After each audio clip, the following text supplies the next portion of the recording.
Good morning and welcome to the show. We're waking up again here at Marine Max out on Panama City Beach, and we're speaking with our friend Bob Fowler, who is like an expert on these boats here. Bob, what are we on here? What is Well, I don't know that I'm an expert, but I'll tell you what, I love Boston Whaler. I love all of our boats. But as we talked about last week, you know, we looked at the 21-foot Dauntless, the 210. Beautiful boat, yeah. We're on the 240 Dauntless. The Dauntless model line starts at 17 feet, goes all the way up to 27 feet. Holy mackerel. We're on the 24-foot now. And, you know, the things that we talked about last week that separates Boston Whaler from any other boat. Now, by the way, I didn't say this last week, but it's important to note that most people come in here, they think Boston Whaler is out of their reach. You know, they think it's the most, you know, expensive boat in the market. It is not. There are probably half a dozen boats in the market that are more expensive than a Boston Whaler, but they will not do and will not offer the customer what a Boston Whaler will offer. So if somebody's interested, they need to come in and check it out. But, you know, we're on the 24. We talked about the swamp capacity, which if you take a brochure of any other boat, Boston Whaler is the only one that will have that category, and it says a swamp capacity. And that means there you can fill the boat completely with water.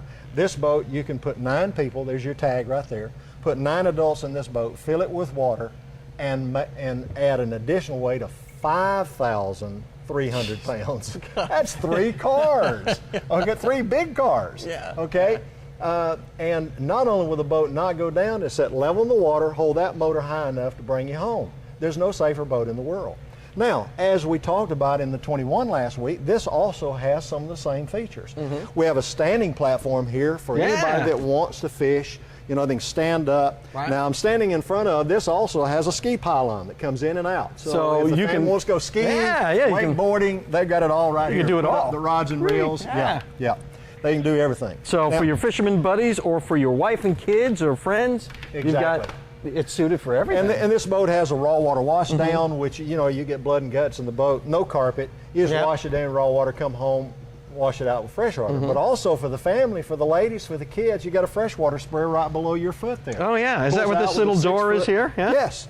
Pulls out with a 6-foot cord there. Well, there it is.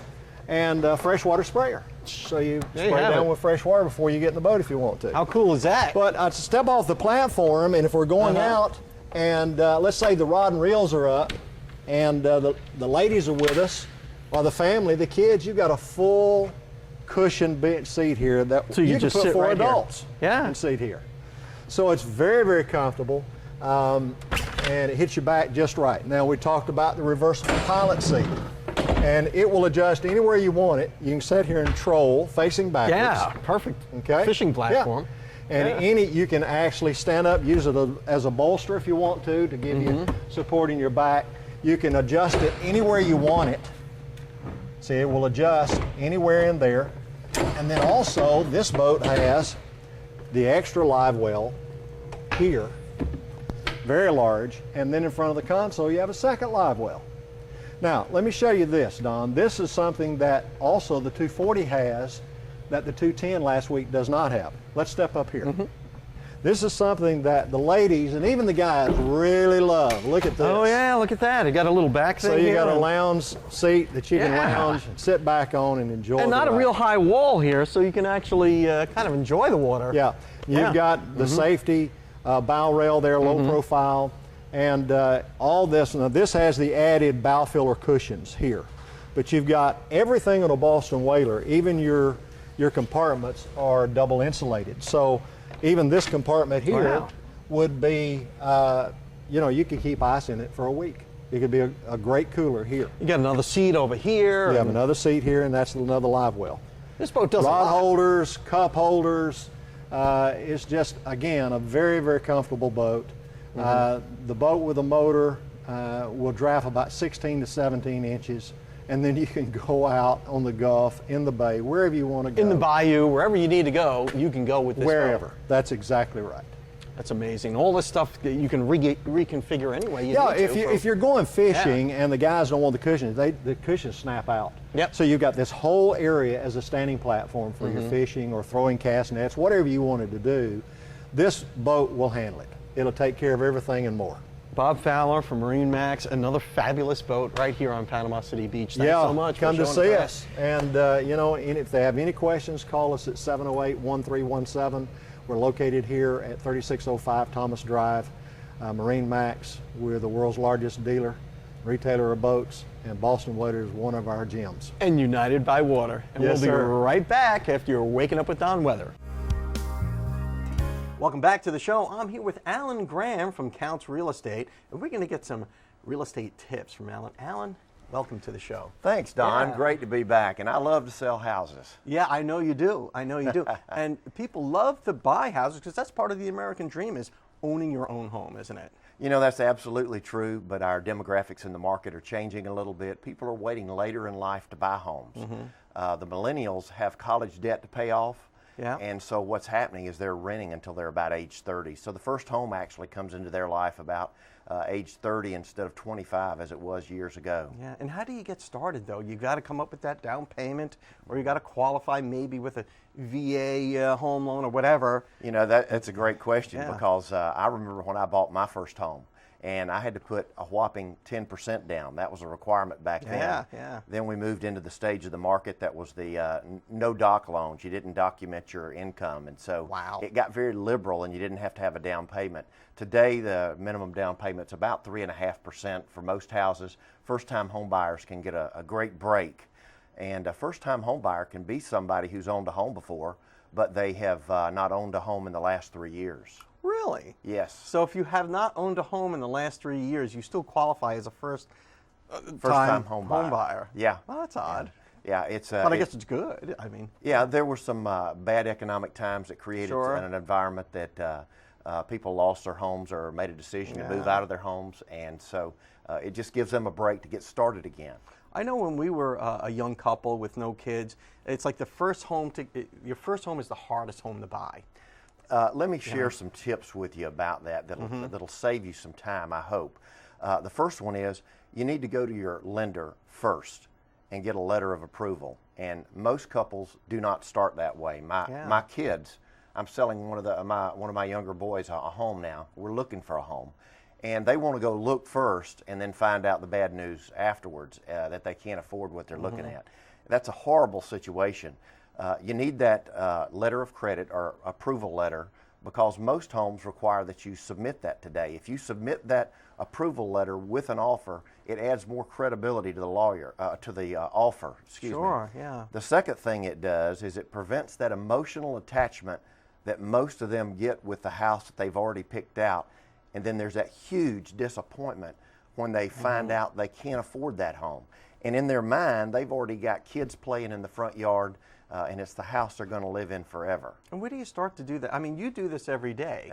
I mean, if you're a home buyer like me, maybe you buy 3-4 homes in the course of a lifetime. Right. So it's kind of a big event in someone's life. How do you even start shopping for a mortgage? Well, I would go to lenders that are well respected in the community. A lot of people go to mortgage brokers. Those are perfectly fine. The vets use a lot of the USAA Sure.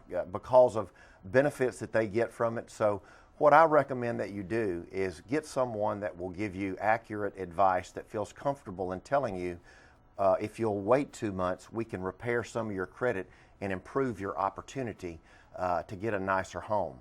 And sometimes lenders just want to get you in there, get you approved for whatever it takes, and then get you out the door with a loan. And there are steps that can save you money that they may or may not share with. So find somebody that's open and honest with you about your situation. So the first tip is for first-time home buyers is get qualified first. That's the first tip. The second tip would be you're going to live in a home more than likely for about 7 years. Most first-time home buyers see that home as the home they're going to live in forever. They see this as their retirement home. And statistics tell me that that's not right. We change homes on an average about every 7 years. Wow. So in reality, your first home ought to be the home that gets your foot in the door, allows you to build up some equity in a neighborhood that's not going to devalue, and then when you sell it for your next home, it's a move-up buy, and you don't have to have as much money to take with you. So Alan Graham, in the 30 seconds we have left, I guess the most important tips here are to get qualified first? get your pre-qualification from a lender. If you don't have a lender, most realtors work with 2 or 3 lenders. We don't like to recommend one, but we'll provide you with a list of approved lenders that we know that we work with on a regular basis. That'd be the first thing. Second thing is find a realtor that will start sending you homes that you're looking for in that price range. And then you go investigate the neighborhood and see if it's close to your job, close to your school. Find out your drive time and the traffic situations at 8 o'clock and 5 o'clock. So those are things that would help pre-investigate finally finding those 2 or 3 that you get a realtor to go show you a home. Choose a home in a neighborhood that you know will appreciate. Right, So and we can provide that information for you. We have those statistics to tell you which neighborhoods are appreciating and which ones are depreciating. Alan Graham, how do we get in touch with you? Call me at 850-896-2648 or alangrahamrealestate.com. Thanks so much for those first-time home buyer tips, and we'll see you again next week. Thanks, Don. Great to see you. All right, and we'll be right back. Welcome back to the show. I'm here with Allison Smith from Herbifex Landscape Management and Pest Control. Yes, sir. Welcome to the show, Allison. Thank you. How are you? I'm doing really well. Now, Herbifex is a landscape management company. Yes, sir. It's also a pest control company, so Yes, they can sir. take care of your lawn, your grounds. We could even landscape a whole backyard if you want to. Yes. all I in keep one. saying that too because I want you to do mine. I soon. know, I'm But, ready, I'm ready. I know, I have a blank slate back there. But you're going to do a little how-to with us today. What are we looking at here? You know, this time of year we're having fairly warm days, kind of sunny, cool nights. This is the perfect time of year to grow your own salad, whether you have a huge lawn or you have a patio, or you live in an apartment and have a little balcony. You can literally, this is mixed greens, this is some lettuces. You can get this variety mixed like this at any of the big box stores, hardware stores. This is all edible. This The is, whole and it's thing, beautiful too. even the pansies. You know, I was going to ask you about that. People do not know that there are some edible flowers. Right now, the 3 most common that are growing are pansies, snapdragons, and nasturtium. They're all edible. These make great additions, like, say, to a cake or pie, to stick it in the icing. You want to be kind of festive, throw it on top of your salad, make it dressy. You don't have to cook it or anything. You just No, wash it off. I and would stick it on actually, it? I would You'd say rinse it? we could eat them right now, but these came from a store, and you want to be really careful when you want to have things growing yourself, kind of rinse it off. You don't know what they're spraying You on don't. them at the They store. put a lot of pesticides and that kind of Yeah. thing. So- and a quick way to rinse, you want to do kind of sink a 1 to 10. You want 10 parts water, 1 part bleach. Rinse it really, really good. Drain it, rinse it off again with water, and Just a shuffle. little bit of bleach. Don't Yeah, overdo it with tiny, that. tiny splash. It's like It'll a help get that hypochlorite stuff. solution Yes. to kill any Which critters is that may be great on there. for vegetables as well. But and I'll put on our Facebook page, Herbifex Facebook, that some organic ways to fertilize. But it's really easy. This is literally just, they want to have lettuces especially. Now, what is this? This is romaine? Is that what I'm looking at? Actually, it's a mixed red and green. And I cannot pronounce the names, I apologize.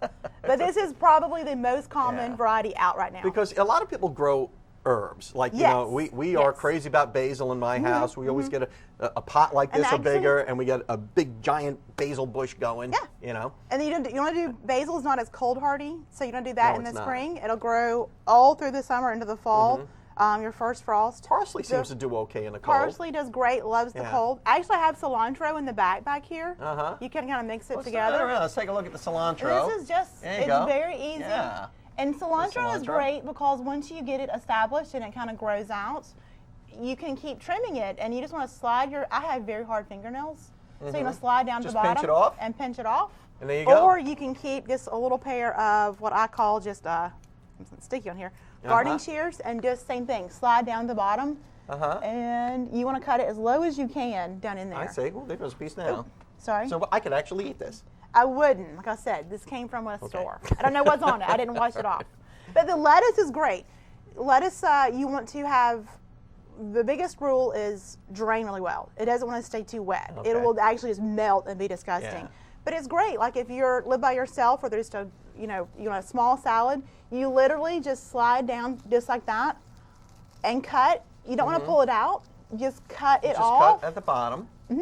And okay, and I can see what you're doing there. And I know it's kind of hard to see on camera, but you're just trimming it I'm there. just trimming it got close to the bottom. You got a fistful of salad there now. Exactly. Look at that. Boom. There you go. There's and this your will salad. all grow back, right? Exactly. It'll come back up. It takes about, depending on the weather, 20 to 30 days, and it's going to come back up. Okay. So it's really fun. You don't need a lot of space to do this, and you have your own little salad growing. I love this kind of stuff. I Yeah, really do. yeah, when it's you great. when you pot this, do you put gravel in the bottom for drainage? Yes, that's a great way. A little bit of rock, or a lot of us, if you're like me, can look around your yard and realize you've got some busted terracotta pots. Okay. Break those up in tiny pieces. Those you're reusing I just something. threw one out, too. See, you can Darn just bust it out, put it Yeah. in. That's the biggest thing. You want to really make sure you have drainage. A lot of pots that you buy only has one little hole in the bottom, and I'm Not a big enough. fan. Get a drill or a hammer and nail and just kind of poke more holes in there. Allison, thanks so much for Thank coming you. on the show and getting us smart on pot gardening. Pot gardening. That didn't sound right. Container gardening. That sounds better. Container gardening. We'll be right back.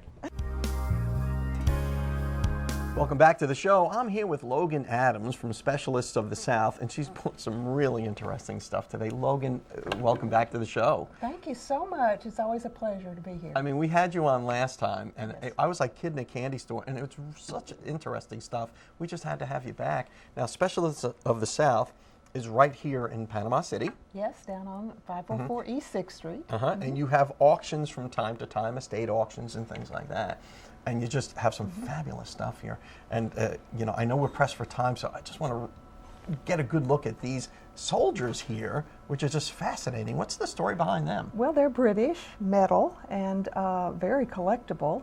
And we also have a series of the same size soldiers that are Mounties on horseback. Wow, just amazing stuff. And this is from an estate, I would imagine. Yes, an Okay. estate out of St. Louis. Now here's something, here's a little piece of nostalgia that really spoke to me. This is a 1960s vintage tin toy. Yes. That actually still works. And may I? Please do. Okay, now look at this thing. This is just amazing stuff. Everything works on it still. And if I were a kid in the 60s, which I was, I'd have loved something like this. I mean, it's not quiet, but this is what toys were like back in the day. One more. We'll turn it off. Look at them go. It's okay, maybe one more. I'm having too much fun here, Logan. This is just amazing stuff.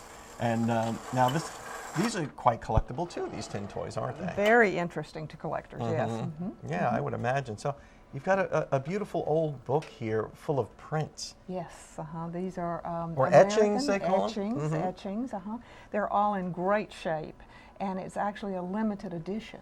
Yeah. And so it is causing a lot of interest. And what exactly is an etching? I mean, I'm looking at some of these beautiful portraits that are in here. Well, it's a it's a form of the print process, but of course the more current the print is, you know, in other words, the lower the number of the print, the better, and because it's clearer. And this book is just full of them. Yes, You 20. know, 20. 20 of these things. Now, of course, crystal is always a popular auction item, I would imagine. And in this auction, we not only have this beautiful mayonnaise set, but we have many beautiful pieces of American brilliant cut glass. Logan, we have to run off to a commercial, but let's explore some Okay. more of this great stuff that Thank you you. have here that's up for sale at an auction coming at the end of February. We'll be right back after these messages.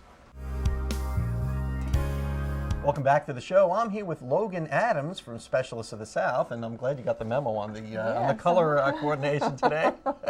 But these are some of the typical items that we would see at an auction at Specialists of the South.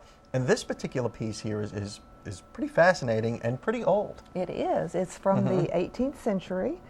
It is made actually by a saddle and trunk maker named Zachariah Hicks, and there is his label inside. Pretty unique. It's called a document box. A document box. So you would keep your important documents or letters in there, and wow, that's amazing. And then we've got the huntsman here. We do, and this is a Royal Dalton piece, and it's typically, it's representing in this sale now a lot of equestrian items that we have. The people were very much into raising and riding their horses and dressage and all of that. And then, of course, right in front of you got some beautiful flatware as well. This is Dimension by Reed and Barton, and it's very sought after as a 20th century modern flatware set. We have the entire set. We talked a little bit about the crystal and this decoy here. I guess that's kind of a collectible item too, isn't it? Definitely. We've got a collection in this auction, and this one is a signed one. Yeah, there's almost too much to look at here. You've got such beautiful things at Specialists of the South. If we want to view these items before we go to an auction, do we go to your website? Is that how that works? You go to our website, www.specialistofthesouth.com, and you can see the current auction and what's being offered, and also you're welcome to come to the shop and view it in person. And we could just stop on in any time and just browse on through there. Logan Adams, thank you for making this a really interesting show. Oh, I appreciate your having me, Don. You're welcome back anytime. Thank you. And we'll see you next time.